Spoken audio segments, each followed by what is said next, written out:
Hello, good evening, नमस्कार। Rarest of rare doctrine यानी दुर्लभतम doctrine सिद्धांत क्या? यह एक ऐसा सिद्धांत है जिस सिद्धांत पर सुप्रीम कोर्ट जो है किसी अपराधी को फांसी की सजा सुनाती है।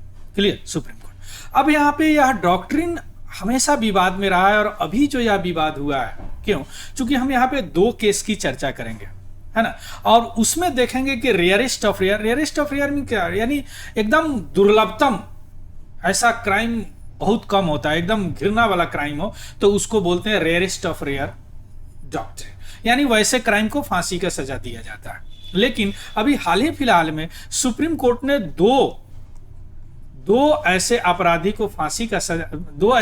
को सजा सुनाया है, जिसमें से एक को फांसी और एक को लाइफ इंप्रिजमेंट, है ना। तो अब हम देखेंगे कि यह जो रेयरेस्ट ऑफ रेयर हमेशा विवाद में रहा है ना, क्या है, इसकी उत्पत्ति कैसी हुई है और यह अभी इसका क्या क्या सिद्धांत है, यानी इसका क्या फ्रेमवर्क है जिसमें हम समझते हैं कि यह रेयरेस्ट ऑफ रेयर है और यह रेयरेस्ट ऑफ रेयर नहीं है, नहीं दुर्लभतम डॉक्ट्रिन इसको बोलते हैं, सिद्धांत बोलते हैं। चलिए शुरू करते हैं। 22 जनवरी 2025 को दो सेपरेट मर्डर कन्विक्शन यानी मर्डर केस के अपराधी का कन्विक्शन किया गया जो और वर्डिक्ट उनका सुनाया गया, है ना। अब यह वर्डिक्ट जो फैसला है यह हाईलाइट करता है कि जो इंडियन कोर्ट है वह कैसे डेथ पेनाल्टी को अप्लाई करते हैं, यानी डेथ पेनाल्टी किस तरह के केस में डेथ पेनाल्टी दिया जाता है ना। एक केस था जिसमें कैपिटल पनिशमेंट दिया गया यानी डेथ पेनाल्टी दिया गया, जबकि दूसरे केस में लाइफ इंप्रिजमेंट किया गया। तो यह क्वेश्चन अभी फिर उठा है, अभी डिबेट चल रहे हैं कि आखिर जुडिशियरी अप्रोच जो है वह रेयरेस्ट ऑफ रेयर डॉक्ट्रिन को कैसे परिभाषित करता है, जबकि इस डॉक्ट्रिन का, इस सिद्धांत का कोई वैधानिक अभी परिभाषा नहीं है, कोई स्टैट्यूटरी डिफिनीशन इसका नहीं है। यानी रेयरेस्ट ऑफ रेयर केस को कैसे आप डिसाइड करते हैं कि यह रेयरेस्ट ऑफ रेयर है और यह रेयरेस्ट ऑफ रेयर नहीं है, और इस आधार पर कैपिटल पनिशमेंट दिया जाता है, यानी जो केस रेयरेस्ट ऑफ रेयर है उसको फांसी की सजा दी जाती है, कैपिटल पनिशमेंट दिया जाता है, मृत्युदंड दिया जाता है। अब दो केस कौन है सो देखिए यहाँ पे। पहला केस जो यहाँ डिस्पैरिटी इस फैसले में दिखाया गया है, दिख रहा है, पहला केस संजय राय केस, जिनको लाइफ इंप्रिजमेंट दिया गया, इनको फांसी नहीं दिया गया, आजीवन कारावास। इनका क्राइम पता है, एक ट्रेनी डॉक्टर जो कि कलकत्ता के आरजीकर मेडिकल कॉलेज में थी, उनका ब्रूटली रेप और मर्डर किया गया अगस्त 2024 को। वर्डिक्ट जो फैसला आया, यह जज ने इस फैसले में बोला कि यह रेयरेस्ट ऑफ रेयर केस नहीं है, यानी यह दुर्लभतम केस नहीं है, जबकि ब्रूटलिटी सारा मीडिया देखा, सारे लोग देखे कि कितने ब्रूटल क्रूरता के आधार पर रेप और मर्डर किया गया था। उन्होंने बताया कि कोई insufficient ground for the death penalty, यानी जजमेंट में बताया गया कि इनको डेथ पेनाल्टी देने के लिए कोई सफिशिएंट ग्राउंड नहीं है, यानी यह रेयरेस्ट ऑफ रेयर केस नहीं है। क्लियर? तो इनको क्या लाइफ इंप्रिजमेंट दिया गया, कोर्ट ने इनको क्या दिया, लाइफ इंप्रिजमेंट दिया। क्लियर? आप आइए दूसरा केस पे देखते हैं।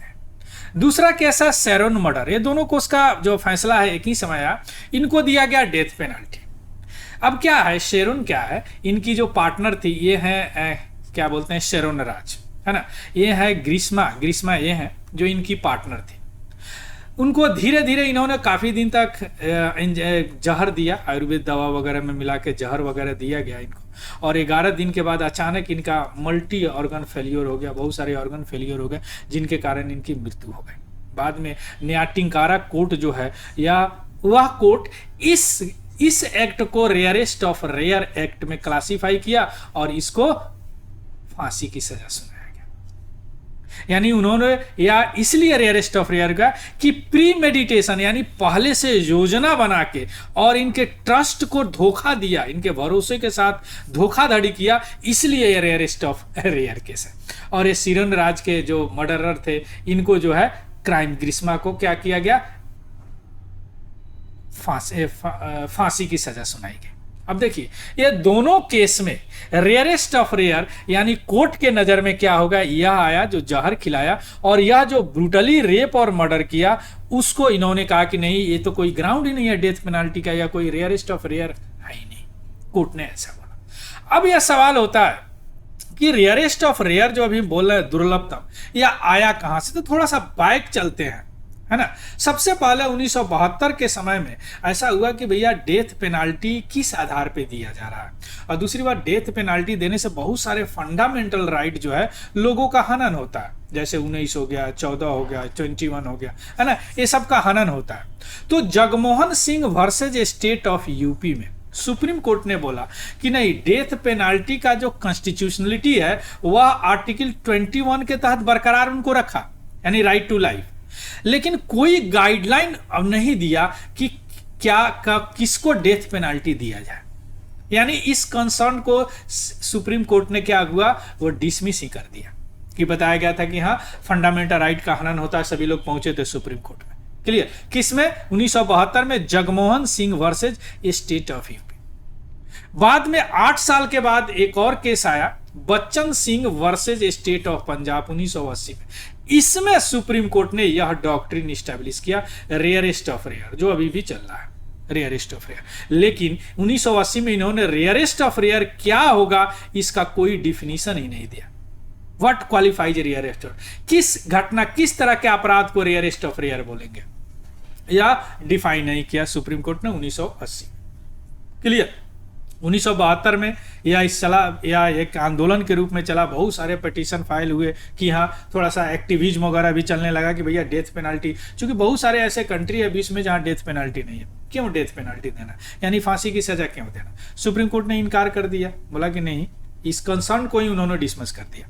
बाद में उन्होंने 1980 में रेयरेस्ट ऑफ रेयर डॉक्ट्रिन लाया, और बाद में 1983 में एक मच्छी Singh versus state of Punjab में उन्होंने इस डॉक्ट्रिन का फ्रेमवर्क तैयार किया कि किस किस तरह के अपराध को हम रेयरेस्ट ऑफ रेयर बनेंगे, यानी दुर्लभतम अपराध बोलेंगे, है ना। तो सबसे पहले मैनर ऑफ मर्डर, यानी मर्डर करने के तरीके पे उन्होंने बोला कि अगर वह एकदम एक्सट्रीम ब्रूटालिटी हो, एकदम अत्यंत क्रूरतापूर्ण मर्डर हो, और उससे जो कम्युनिटी का है ना इंडिग्नेशन को एराउज करता है ना, तो क्या होगा, वह जो है रेयरेस्ट ऑफ रेयर आएगा। मोटिव पे भी उन्होंने बात किया कि ऐसा मोटिव हो कि बहुत व्रस्ट मोटिव हो किसी क्राइम के पीछे, तो उसको भी रेयरेस्ट ऑफ रेयर जाएगा। सोशल घृणा की बात की उन्होंने कि अगर किसी मार्जिनलाइज्ड ग्रुप को टारगेट किया गया, जो भी हाशिए पे ग्रुप है, जिनका अपलिफ्टमेंट उतना अच्छा नहीं हुआ, और जिससे क्या होगा कि सोशल आउटरीच इंसाइट हो जाए, माने भड़क जाए, तो उस अपराध को रेयरेस्ट ऑफ रेयर माना उन्होंने। मैग्नीट्यूड की भी बात की, अपराध की मैग्नीट्यूड क्या, यानी कोई अपराध का अगर लार्ज स्केल पे प्रभाव हो, क्राइम का एक पूरा समाज पर प्रभाव हो, तो उसको भी रेयरेस्ट ऑफ रेयर। इसके अलावा अगर क्राइम, मान लीजिए कि मर्डर अगर चिल्ड्रेन का हो गया, इल्डरली पर्सन का हो गया, वुमन का हो गया, या उसका जो फिजिकली हेल्पलेस इंडिविजुअल है, तो उसको भी रेयरेस्ट ऑफ रेयर कहा जाएगा। यानी 5 आधार उन्होंने दिया, 1 2 3 4 5। लेकिन अभी भी जो जजमेंट होते हैं वह जज के डिस्क्रेशन पे ही होते हैं। अभी आप देखें, दो केस आपने देखा है ना, तो यही डिबेट का भी मुद्दा चला कि क्या है rarest of rare, rarest of rare क्या। हालांकि उन्होंने 5 दिया, लेकिन अब देखिए इसमें एक्सट्रीम ब्रूटालिटी तो बोल सकते हैं ना, आरजीकर मेडिकल कॉलेज का मर्डर को, जो प्रशिक्षु का, जो ट्रेनी डॉक्टर का हुआ। क्लियर। अब हम आते हैं कि बाद में कुछ रिवीजन भी किया गया और कुछ डेवलपमेंट हुआ, जैसे मिथु Singh versus state of Punjab 1983 में इन्होंने क्या किया कि सेक्शन 303 आईपीसी को ही हटा दिया। अब देखिए 302 सेक्शन है, 302 जाते हैं मर्डर में, मर्डर करने पर। अब इसमें इस 302 के अंतर्गत आईपीसी तो अब भारतीय न्याय संहिता बन गया। इसमें क्या है कि डेथ पेनाल्टी भी दिया जाता है, लाइफ इम्प्रीजमेंट भी दिया जाता है, और फाइन भी दिया जाता है, फाइन भी लगाया जाता है। यानी अगर किसी का मर्डर होता है तो या सेक्शन 302 के तहत ये सब दिया जाता है। लेकिन 303 क्या कहता है, या आईपीसी का यह कहता है कि कोई अगर अपराधी लाइफ इम्प्रीजमेंट का सजा भुगत रहे, लाइफ इम्प्रीजमेंट का यानी कारावास है, लेकिन उस कारावास में ही अगर मर्डर कर देते हैं तो उनको मैंडेटरी है कि उनको फांसी के सजा दिया जाएगा 303 के अंतर्गत। आया बात समझ में? तो ये इसलिए 303 को आईपीसी से हटा दिया गया, अब ये है नहीं।